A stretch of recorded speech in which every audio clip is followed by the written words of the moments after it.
Okay, introduce yourself. I am Sierra Adams and I am 20.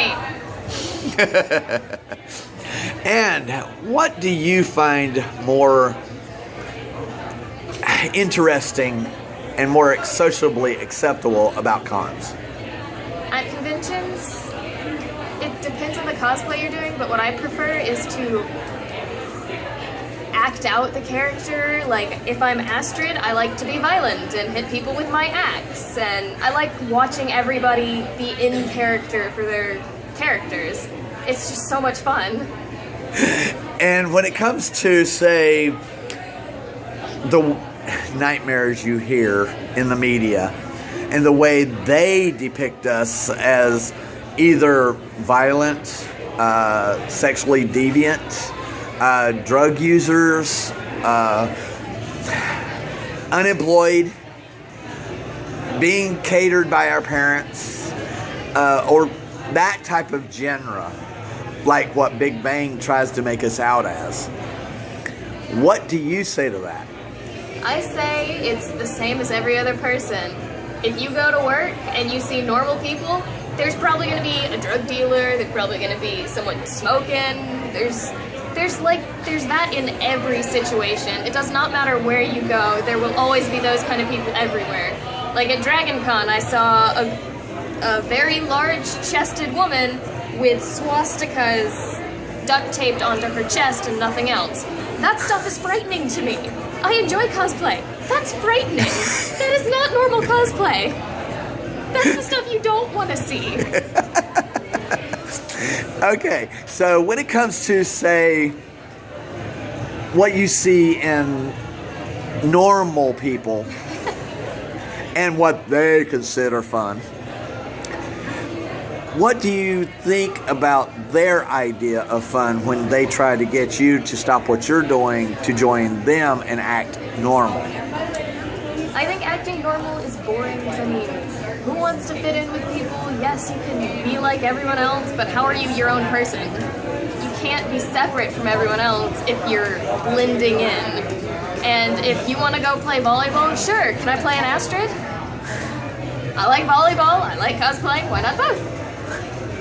Okay, when it comes to, say, college, and you're going for 8 years. Yes. How are you fitting in with this? With this is more of like a side thing. Like, I sell some art stuff on the side to get money for cosplay stuff. And then during the school year, I'll go to like AWA and Dragon Con, but I still have med school to deal with, so you just gotta keep a healthy balance. It's the same thing as balancing, let's say, college and the volleyball team, or the football team, or flagpole people. It's the same, you just gotta balance. Okay, so what you're saying is that most of these people are not your everyday sit in your basement playing video games or video games and anime with a bag of Cheetos in one hand and a fat drink in the other, possibly needing help to go to the bathroom or something along those lines, like what you see in all these video games or the comedy sketches and all this other stuff. So, as a college person, someone who's trying to make something of themselves, do you find that offensive? A little bit. I mean, people are going to make fun of you regardless just because you're different. That's just kind of what they do. It makes them feel better about themselves, I guess. It's just, you can think what you want of me. I've played a video game and had someone tell me, you're probably a 400-pound man in your mother's basement, and I'm sitting here at 105 pounds, little blonde girl. You can think what you want. Do you find it kind of funny that everybody says, oh, there's all sorts of liars on the internet, but yet in the same instance, when you go to cons, isn't it kind of funny that more liars are in real life than they are on the internet? Yeah, I find that hilarious, considering all the things people say about con goers and cosplayers. They're like, oh, they're these terrible, creepy, scary people. But when you go to a convention, they're the nicest people you will meet. You will make friends for life. Whereas in college, it's just like, sure, you join a sorority. You don't know if your sorority girl is talking about you behind your back. A con goer, there's 90% chance they will never talk about you behind their back.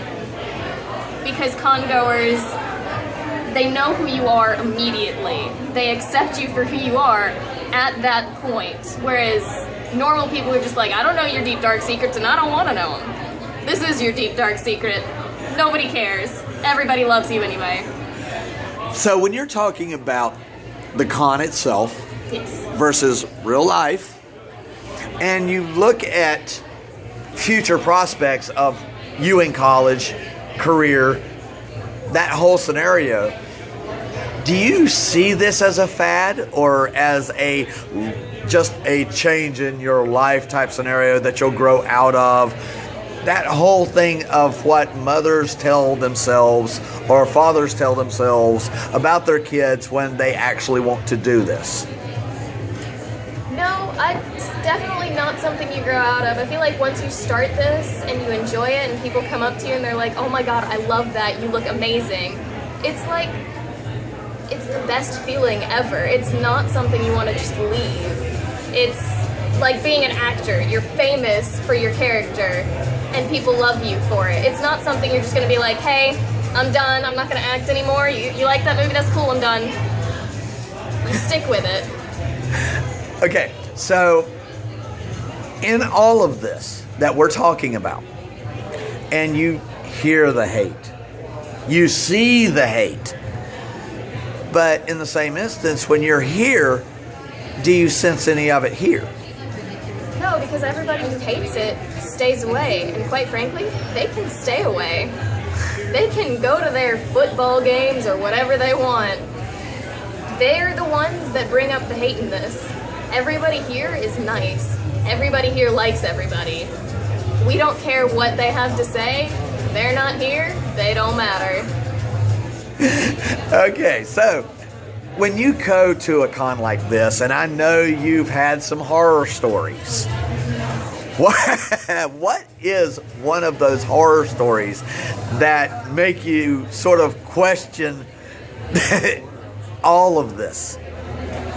Probably the one I was talking about earlier, where I was walking around with Dragon Con, and I look to my left, and there's a girl that's about 300 pounds with boobs out to here, and just tiny little black duct tape, that thick, little swastika right across the chest, and then some shorts and like little booties. That's the most frightening thing I've ever seen at a convention. And there's just some things I do not want to see in my life. That would have been one of them.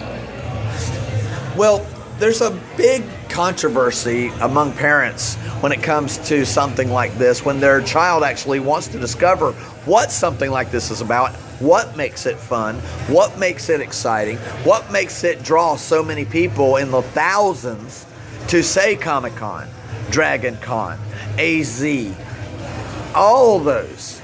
Otakon, AMA, all the big ones. So when you're looking at that and you see the money that we bring in, you see the type of atmosphere that we have, but yet when you see the media, when they cover something like that, how does that make you feel? It makes me feel like how the news portrays things. They're talking about something they don't know what's happening at. It's like, oh, this is a place of terrible things and terrible people, and we've never been there. We don't know what it's like, but it's awful. It's like how people describe furries. Like, I was at a massage place one day, and they're like, have you heard about furries? They're like the scariest thing ever. And they know, like, one type of furry, whereas the normal ones, they're just in a costume, and they really like hugs. But yet, in the same instance, you have the whole pedo bear incident. You have the furry conventions where way too much stuff happens. And yet, there are always extremists. And unfortunately, do you think that the media wants to focus their attention on the negative instead of the positive? Because, like, with the last thing that just happened, that girl... Comic-Con. That girl fell, and that was it. But they made a big, huge sexual stink out of it when it wasn't They one. arrested some guy too. Do you think that they actually see us as that, and that's what they automatically push for every single time that they see something like this? I feel like that's a yes, but on the other hand, that's what all media does. What can we find that's terrible about this thing and post it everywhere? That's their thing. It's just like, if it's bad, we want it. If it's good, we don't care if it's good. That's not exciting. So they make us look bad because they want excitement. What's even some when of it's not true. What's some of the good things that you've seen happen at cons that the media would never cover? The media would never cover how many friends you make at a con. Like, coming to this con, I didn't think I was going to know anyone, yet all of a sudden I've made friends with 10 new people. I'm rooming with someone I didn't even know, but now I'm like best friends with her. The atmosphere is better than I would say college, because you have people who you know have things in common with you, and you want to be friends with them. So when it comes to this atmosphere versus real life, do you think that there is a such thing as, in the real world, the normal people think that life is supposed to be boring and unexciting and work-related and all of this other stuff, that they don't want to know anything about what we do here because it is that much out of their realm that they're actually scared of it?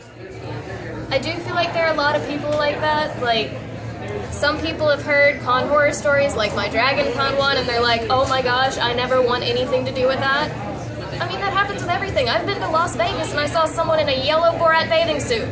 Nothing but that. It happens on a normal street in Las Vegas. Nothing to do with cosplay. It happens everywhere. You've just gotta be willing to try it. It's like a new food. You don't know until you go.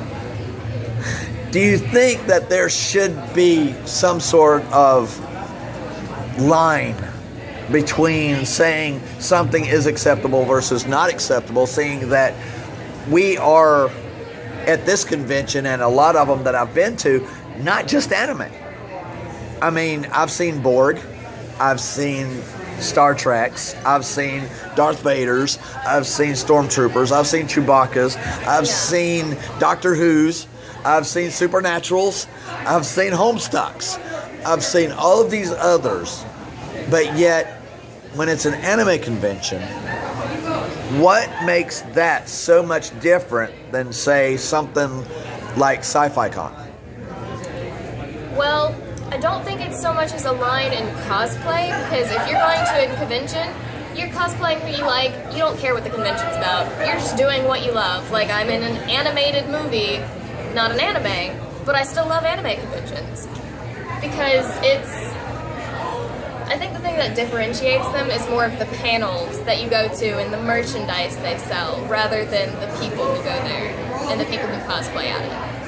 Don't you think it's kind of funny that they don't want to go to an anime convention, but yet in the same instance, I see American voice actors. I see American artists. I see American movie makers. I see American radio talk show, this, that, and the other.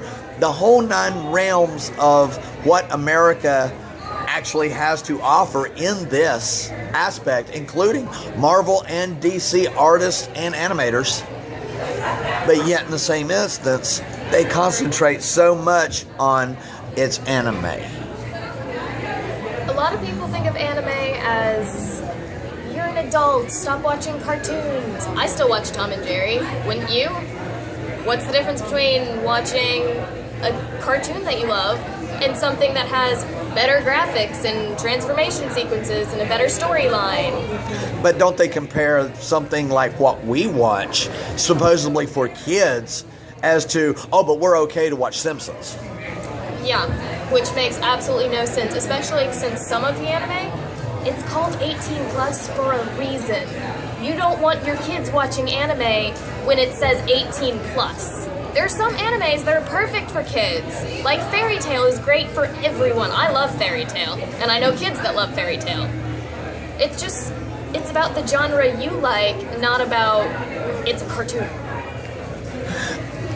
Now, in our history as America, ain't it kind of funny that we want to say that cartoons are for kids, but yet some of the first animations were adult themed, say Looney Tunes and the Flintstones and the Jetsons were adult themed, watched by adults, and yet in the same instance, they put Simpsons, Futurama, American Dad, all these other ones as regular American animation, but yet it's still created overseas.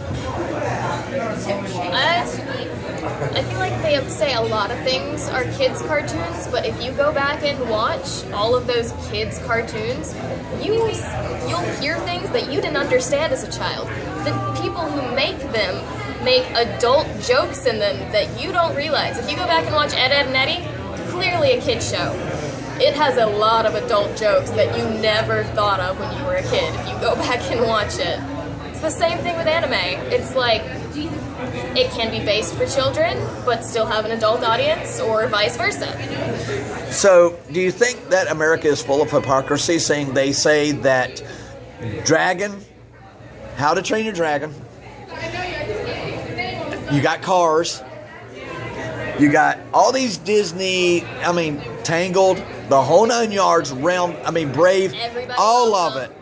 But yet in the same instance, but they're not cartoons. But yet in the same instance, neither was Evangelion 2.0 or D and Angel at the time it was created. It's true. There was 3D graphics in all of that, and 70% of all anime is 3D graphics now. Yeah. Especially Shambhala. They actually diagrammed that. So, do you see the hypocrisy saying that it's only for kids in that? A lot of people say that all of these animated movies are just for kids. Yet if you go to the opening night of How to Train Your Dragon 2, or Frozen, or Tangled, any of them, you see like 18 plus. That's everybody who loves it just because of what it is and what it stands for. Well, then doesn't that mean that if that's the case, does Hollywood actually cater to what they think we want versus what we actually want? Because if Disney created all of that based off of kids, but still made that amount of money in Transformers and all this other stuff that was technically for kids, definitely not rated R, but yet in the same instance still made more money and had more viewers than most of the crime dramas that you see on American television.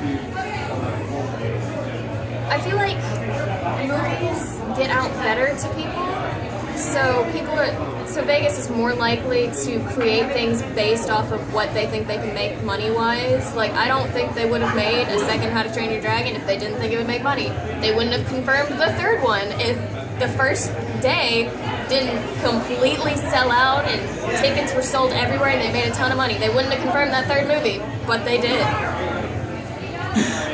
Well, I thank you very much for your interview. Introduce yourself one more time. I'm Sierra Adams, and I like How to Train Your Dragon. Can't tell, right? And we will see you at the next con.